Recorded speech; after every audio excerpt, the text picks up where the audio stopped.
Assalamualaikum warahmatullahi wabarakatuh.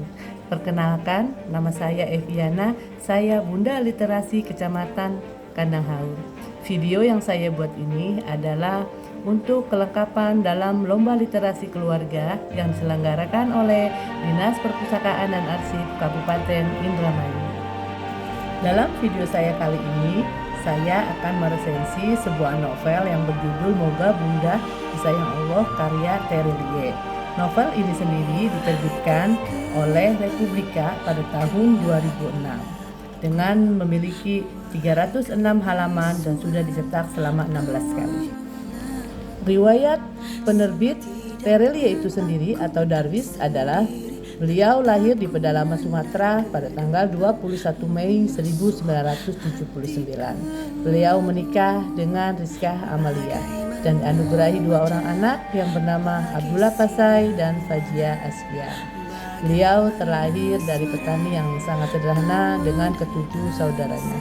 Sampai saat ini beliau sudah mencetak lebih dari 30 judul novel dan 3 diantaranya diangkat di layar lebar, yaitu Doa Sholat Gelisah, Bidadari-Bidadari Surga, dan Moga Bunda Disayang Allah.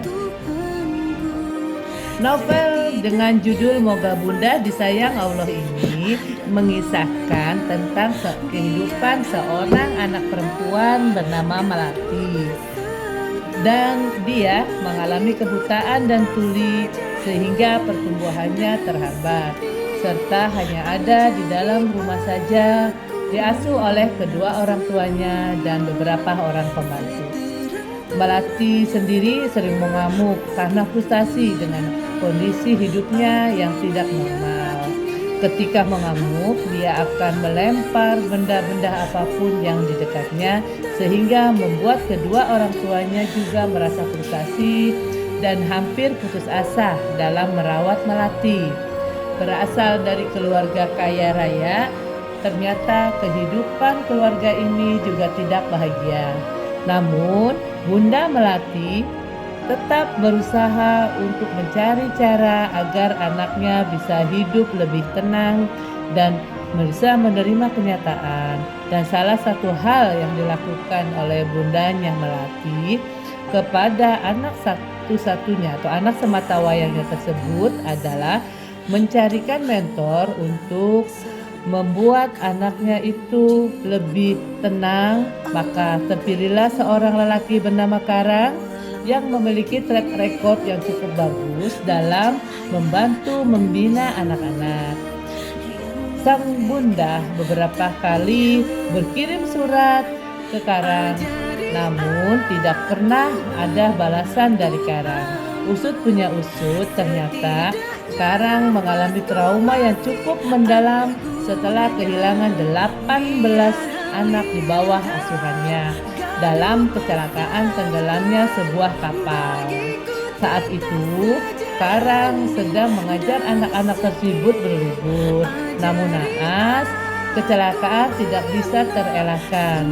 Alhasil, hingga bertahun-tahun lamanya, usai kejadian tersebut, pria 27 tahun tersebut mengalami trauma dan mengurung diri di kamar. Dia merasa tidak pantas untuk mengajarkan banyak hal kepada Melati karena latar belakang cukup buruk atas kejadian yang pernah terjadi pada kecelakaan kapal tersebut. Namun pada akhirnya dengan bujukan dari ibu-ibu gendut yang memiliki taman bacaan di mana tempat Karang bekerja, membuatnya mau datang ke rumah Melati untuk membantu gadis kecil itu jauh lebih tenang. Awalnya semuanya tidak berjalan dengan mudah karena apapun yang Karang perintahkan selalu pasti dibantah oleh Melati. Seiring kegigihan Karang mengajarkan Melati, pelan-pelan gadis tersebut mulai bisa patuh, mulai dari cara makan hingga mengenal benda-benda yang ada di sekitarnya. Usaha keras Karang pastinya membuahkan hasil. Melati akhirnya bisa hidup jauh lebih tenang dan tidak frustasi lagi. Sementara Karang terbebas dari trauma masa lalunya dan bisa menatap masa depan jauh lebih baik lagi.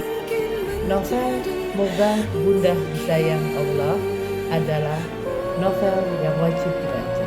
Kisahnya bukan hanya menghibur, tapi juga bisa membuat inspirasi dan motivasi untuk kita tidak menyerah.